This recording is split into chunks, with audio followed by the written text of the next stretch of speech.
Hi all, ఎలా ఉన్నారు అందరూ? ఈరోజు మనం ఈ వీడియోలో ఆర్డీ గురించి చూద్దాము. ఆర్డీని జనరల్ మెథడ్లో కాకుండా ఇప్పుడు నేను చెప్పే మెథడ్లో కన్వేస్తే 2 మంత్స్కి ఒకసారి అయితే ఒక లంసమ్ అమౌంట్ అయితే మన అకౌంట్కి వస్తుంది విత్ ఇంట్రెస్ట్తో. అది ఎలాగో మనం ఈ వీడియోలో చూద్దాము. జనరల్గా ఆర్డీ అంటే ఏంటి? ఒక అమౌంట్ని 500 కానీ 1000 కానీ ఇంకా ఎక్కువ కానీ మనం ఒక అమౌంట్ని ఒక 12 మంత్స్ కానీ 18 మంత్స్ కానీ 5 ఇయర్స్ కానీ కంటిన్యూస్గా మనం కడుతూ ఉంటాము. ఆ 5 ఇయర్స్ కానీ ఆ పీరియడ్ అయిపోయిన తర్వాత అయితే మనం కట్టిన అమౌంట్తో ప్లస్ ఇంట్రెస్ట్ని అయితే యాడ్ చేసి మన అకౌంట్కి అయితే అమౌంట్ని వేస్తారు. మీరు వేసుకునే బ్యాంక్లో కానీ ఆ పోస్ట్ ఆఫీసెస్లో కానీ వాళ్ళు చూసి మనకి ఆ అమౌంట్ని అయితే వేస్తారు. ఇది జనరల్ మెథడ్. ఇప్పుడు నేను చెప్పే మెథడ్ అయితే ఫస్ట్ ఇప్పుడు మనం జనవరిలో ఉన్నాం కదా, RD1 అంటే ఫస్ట్ ఒక ఆర్డీని అయితే ఓపెన్ చేయండి. 500 రూపీస్ అయితే అందులో డిపాజిట్ చేసుకోండి. మీరు ఇంకా ఎక్కువ అమౌంట్ని డిపాజిట్ చేయగలిగినా కూడా చేసుకోండి. నెక్స్ట్ అయితే ఫిబ్రవరి మంత్ వస్తుంది కదా, అప్పుడు మళ్ళీ RD1లో 500 ఆల్రెడీ వేసాం కాబట్టి సేమ్ అమౌంటే ఫిబ్రవరిలో కూడా మనం వేస్తాము, 500 రూపీస్. నెక్స్ట్ మార్చ్ వస్తుంది కదా, మార్చిలో వచ్చేసి ఇంకొక ఆర్డీని అయితే ఓపెన్ చేయాలి. దాన్నే మనం RD2 అనుకుందాం. RD1 ఆల్రెడీ మనం జనవరిలో ఓపెన్ చేసాము, ఒక మంత్ అయితే గ్యాప్ ఇస్తున్నాము. నెక్స్ట్ మార్చ్లో RD2ని అయితే ఓపెన్ చేస్తున్నాము. ఇప్పుడు RD1కి ఆల్రెడీ మనం 500 కడుతున్నాం. ఇప్పుడు RD2కి ఇంకొక 500 యాడ్ చేసి 1000 రూపీస్ అయితే కడతాం. అంటే సపరేట్ రెండు ఆర్డీస్కి సపరేట్గా కడతాము. 500 1000 రూపీస్ అవుతుంది. నెక్స్ట్ ఏప్రిల్లో మళ్ళీ అదే 1000 రూపీస్ RD1కి RD2కి కడతాము. నెక్స్ట్ మే వస్తుంది, మేలో ఇంకొక ఆర్డీని అయితే ఓపెన్ చేస్తాం. దాని పేరు అయితే RD3 అని అనుకుందాం. ఇప్పుడు మీ దగ్గర 3 ఆర్డీలు ఉంటాయి. అంటే RD1కి 500, RD2కి 500, RD3కి 500, టోటల్గా 1500 కడతారు. అలా మీరు ఒక నెలను వదిలేసి ఇంకొక నెలలో కడుతూ వస్తారు. సో లాస్ట్ మీరు అక్టోబర్ నవంబర్కి వచ్చే సమయానికి RD6 అంటే 6 ఆర్డీస్ మీ దగ్గర అయితే ఉంటాయి. టోటల్ అమౌంట్ మీరు పే చేసేది కానీ అయితే RD1 2 3 4 5 6కి 3000 రూపీస్ అయితే కడతారు. 500 చొప్పున 6 ఆర్డీలకైతే 6500 రూపాయలు అయితే మీరు కడతారు. అంటే లాస్ట్గా మీరు కట్టే పెద్ద అమౌంట్ కనైతే 3000 రూపీస్. మీరు ఫస్ట్ నుంచి మీకు తక్కువ కడుతూ వస్తారు కాబట్టి ఈజీగానే ఉండొచ్చు. RD5 సెప్టెంబర్కి వచ్చే సమయానికి 2500 కట్టాలి. మేబీ ఇక్కడ నుంచి కొంచెం టఫ్గా ఉండొచ్చు, ఎందుకంటే మంత్లీ 2500 వరకు మీరు కట్టాలి కాబట్టి. కానీ మీరు సెప్టెంబర్ నుంచి కానీ ఒక డిసెంబర్ వరకు అంటే ఒక 4 మంత్స్ కానీ మీరు ఈ అమౌంట్ కరెక్ట్గా కానీ కడుతూ కానీ వచ్చారంటే మీకైతే ఒక 1 మంత్ వదిలేసి 1 మంత్ అయితే మీకు ఒక లంసమ్ అమౌంట్ వస్తుంది. అది ఎలాగో మీకు ఇప్పుడు చెప్తాను. ఇప్పుడు మీరు ఫస్ట్ RD కట్టింది జనవరి 2024, అది అయిపోయే సమయానికి జనవరి 2025. అప్పుడు మీకు ఎంత అమౌంట్ వస్తుంది? 6221 రూపీస్ అయితే వస్తుంది. అందులో 6000 రూపీస్ అయితే మీరు కట్టిన అమౌంట్ 221 రూపీస్ కానైతే ఇంట్రెస్ట్ వేసి వాళ్ళు మీకు ఆ అమౌంట్ని ఇస్తారు. సో మీరు ఫస్ట్ జనవరి నుంచి లాస్ట్ మళ్ళీ నెక్స్ట్ 2025కి వచ్చే సమయానికి RD1 క్లోజ్ అయిపోతుంది. ఆ అమౌంట్ అయితే మీకు వచ్చేస్తుంది. అప్పుడు మీరు మళ్ళీ 3000 కట్టాల్సిన అవసరం లేదు, వెనక్కి వస్తూ రావాలి. ఇప్పుడు లాస్ట్ RD అయిపోయే సమయానికి 3000 కడతారు కదా, తర్వాత ఆ ఫస్ట్ RD క్లోజ్ అయిపోతుంది. నెక్స్ట్ మళ్ళీ ఒక 1 మంత్ గ్యాప్లో మార్చ్లో సెకండ్ RD క్లోజ్ అయిపోతుంది. అప్పుడు అలా ఒక్కొక్క నెల మీకు గ్యాప్ వస్తూ ఒక్కొక్క RD అయితే క్లోజ్ అవుతూ వస్తుంది. అర్థమైంది అని అనుకుంటున్నాను ఈ మెథడ్ మీకు.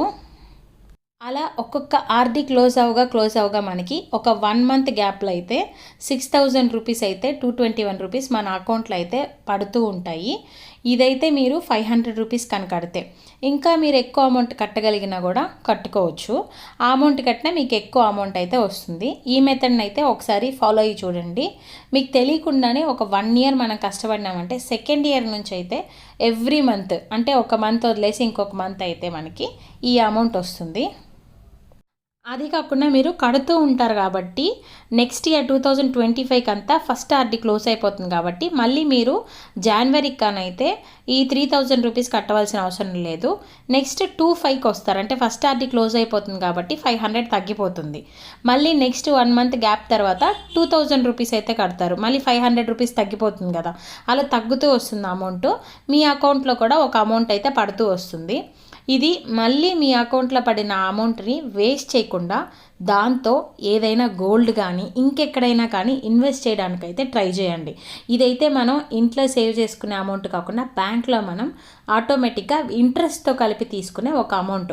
అందుకని ఆ అమౌంట్ని వేస్ట్ చేయకుండా వేరే దగ్గర ఎక్కడైనా ఇన్వెస్ట్ చేయడానికైతే ట్రై చేయండి. ఇప్పుడు ఇదే అమౌంట్ని కానీ మీరు 12 మంత్స్ కాకుండా 12 మంత్స్కి కానీ వేస్తే 6.7% అయితే ఇంట్రెస్ట్ వస్తుంది ఆర్డీలో. అదే మీరు దీన్ని 18 మంత్స్కి కూడా వేసుకోవచ్చు. 18 మంత్స్కి కానీ వేశారంటే 7.1% అయితే ఇంట్రెస్ట్ వస్తుంది. ఇప్పుడు నేను చెప్పిన ఇంట్రెస్ట్ రేట్స్ కానీ అయితే ఐసిఐసిఐ బ్యాంక్వి, ఒక్కొక్క బ్యాంకుకి అయితే మారుతూ ఉంటాయి ఇంట్రెస్ట్ రేట్స్. అదైతే మీరు చెక్ చేసుకోండి. ఇప్పుడు మీరు 12 మంత్స్కి కానీ వేయాలంటే ఫస్ట్ ఆర్డీ అయితే క్లోజ్ అయిపోతుంది, 3000 లాస్ట్ కడతారు. నెక్స్ట్ అయితే తగ్గుతూ వస్తుంది 2500, 2000 అలాగా. లేదు మేము 18 మంత్స్ వేస్తామని అనుకుంటే ఆర్డీ 6తో కానీ ఆపేసి ఇప్పుడు మీరు 12 మంత్స్ అయిపోయిన తర్వాత 13th మంత్ కానీ అయితే మళ్ళీ 3000 రూపీస్, మళ్ళీ 14th మంత్ 3000, అలా మీరు 18 మంత్స్ కానీ కడుతూ కానీ వచ్చారంటే 9520 రూపీస్ అయితే మీ అకౌంట్లో వస్తుంది. అంటే 9000 రూపీస్ అయితే మీరు కట్టిన అమౌంట్, 520 గానైతే ఇంట్రెస్ట్ అమౌంట్. ఇది ఎలా అంటే మీరు 10th Jan 2024లో స్టార్ట్ చేస్తారు కదా, మీకైతే అయిపోయే సమయానికి 10th July 2025కి అయితే 9520 మీ అకౌంట్లో వస్తుంది. మళ్ళీ 1 మంత్ గ్యాప్ తర్వాత 10th March 2024లో వేసిన ఆర్డీ 10th September 2025 అంటే 18 మంత్స్ పీరియడ్కి అయిపోతుంది కాబట్టి మళ్ళీ 9520, అలా 1 మంత్ గ్యాప్ ఇచ్చి మీ అకౌంట్లో అయితే పడుతూ ఉంటుంది. ఈ మెథడ్ కూడా మీకు అర్థమైంది అని అనుకుంటున్నాను. ఇన్ని ఆర్డీలు ఓపెన్ చేస్తే కన్ఫ్యూషన్ వస్తుంది కదా అని మీరు అనుకోవచ్చు. మనం ఆటో డెబిట్ ఆప్షన్ కానీ పెట్టామంటే ఆటోమేటిక్గా మంత్లీ అయితే మనకు కట్ అయిపోతూ వస్తుంది కాబట్టి పెద్ద కన్ఫ్యూజన్ అయితే ఏముండదు. మేబీ డైరెక్ట్గా వెళ్ళి మనం ఎవ్రీ మంత్ కట్టాలంటే కొంచెం కన్ఫ్యూజన్ రావచ్చు, కానీ 6 ఆర్డీలే కాబట్టి మనం కట్టేయచ్చు. మరి అంతకంటే ఎక్కువ కాకుండా ఈ 6 ఆర్డీల్లోనే కొంచెం ఎక్స్ట్రా అమౌంట్ వేసుకోవడానికైతే ట్రై చేయండి. ఇక్కడైతే మనం తెలుసుకోవాల్సిన ఇంకొక విషయం ఏంటంటే మనకి ఇంట్రెస్ట్ అమౌంట్ అయితే వస్తుంది కదా, ఆ 221 కానీ 520 కానీ, ఆ ఇంట్రెస్ట్ అమౌంట్ మాత్రం కానీ ఒక 10,000 కంటే అబోవ్ కానీ ఉంటే బ్యాంకు వాళ్ళు టీడీఎస్ని అయితే మన ఇంట్రెస్ట్ అమౌంట్ నుంచి పట్టుకొని రిమైనింగ్ అమౌంట్ని అయితే మన అకౌంట్కి అయితే వేస్తారు. ఈ ఒక్క పార్ట్ మాత్రం మీరు ఆర్డీ వేసుకునేటప్పుడు క్యాలిక్యులేట్ చేసుకోండి, ఇంట్రెస్ట్ అమౌంట్ ఎక్కువ వస్తుందా లేదంటే 10,000 లోపల వస్తుందా అని. అడగొచ్చు, ఈ ఆర్డీని మేము ప్రతి నెల వెళ్ళి బ్యాంకుకి కానీ లేదంటే పోస్ట్ ఆఫీస్కి వెళ్ళి కడుతూ ఉండాలా, ఇంకేదైనా ఆప్షన్ ఉందా అనేసి. మనలో ఎంతమంది మొబైల్ బ్యాంకింగ్ యూస్ చేస్తాము? మొబైల్ బ్యాంకింగ్ ప్రతి అకౌంట్కి, అంటే మనం ఏ బ్యాంకులో అయితే యూస్ చేస్తున్నామో వాళ్ళకి ఒక మొబైల్ బ్యాంకింగ్ అయితే ఉంటుంది. మనం నార్మల్గా యూట్యూబ్కి వెళ్ళి ఎన్నో వీడియోస్ చూస్తూ ఉంటాం, గూగుల్కి వెళ్ళి అది ఇది అనేసి సెర్చ్ చేస్తూ ఉంటాం. ఒక్క మొబైల్ బ్యాంకింగ్ కానీ ఒక్కసారి మనం బ్యాంకుకి వెళ్ళి అది వాళ్ళ చేత ఇన్స్టాల్ చేయించుకొని ఎలా యూస్ చేయాలి అని కానీ తెలుసుకున్నామంటే సగం మనం బ్యాంకుకి వెళ్ళాల్సిన అవసరమే ఉండదు. ప్రతిదీ ఇందులోనే ఉంటుంది. ఆర్డీ కానీ, ఎఫ్టీ కానీ, ఎన్పిఎస్ కానీ, పీపీఎఫ్ కానీ, ఇవన్నీ మనకి మొబైల్ బ్యాంకింగ్లోనే ఉంటాయి. ఇది కానీ ఒక్కసారి ఇన్స్టాల్ చేసుకున్నామంటే మనం ఇందులోనే ఎన్ని ఆర్డీలైనా ఓపెన్ చేసుకోవచ్చు. మంత్లీ ఇందులోనే ఆటో డెబిట్ ఆప్షన్ కూడా పెట్టుకోవచ్చు. మంత్లీ ఆటో డెబిట్ అదే కట్ అయిపోయేలాగైతే పెట్టుకోవచ్చు. అదే మనం పోస్ట్ ఆఫీస్లో ఆర్డీ కానీ వేసామంటే ప్రతి నెల వెళ్ళి కట్టాల్సి వస్తుంది. అలా కాకుండా ఒకసారి అయితే మొబైల్ బ్యాంకింగ్ని యూస్ చేయడానికైతే ట్రై చేయండి.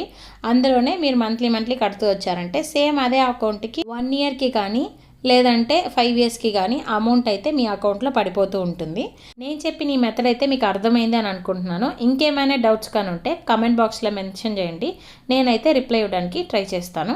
ఇవాళకైతే ఇదే నా వీడియో. ఇలాంటి మరెన్నో వీడియోస్ కోసం ఛానల్ని అయితే లైక్, షేర్ అండ్ సబ్స్క్రైబ్ చేసుకోండి. Thanks for watching my videos. Stay tune. Bye.